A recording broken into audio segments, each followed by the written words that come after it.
গতকালকে আরো 4টা নতুন ব্রিজ এলজিডির ব্রিজ পাইছি।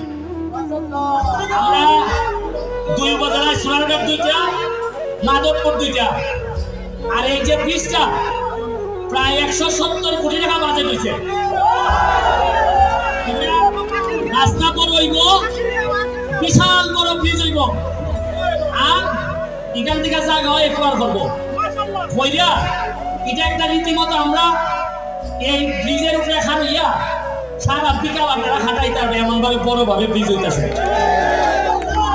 এখানের মধ্যে পর্যটন, এই যে রাস্তাটা চন্ডির থেকে সানপুর থেকে একবারে তেলিয়াপাড়া পর্যন্ত আমরা সবচেয়ে বড় একটা কাজ করতেছি। রামগঙ্গা একটা টিলার উঠলে বড় ওইটা একটা লাভ পয়েন্ট, ভালোবাসার একটা পয়েন্ট থাকবো। এটার মধ্যে লেখা থাকবো যেখানে সূর্যাস্ত হইব, লেখা থাকবো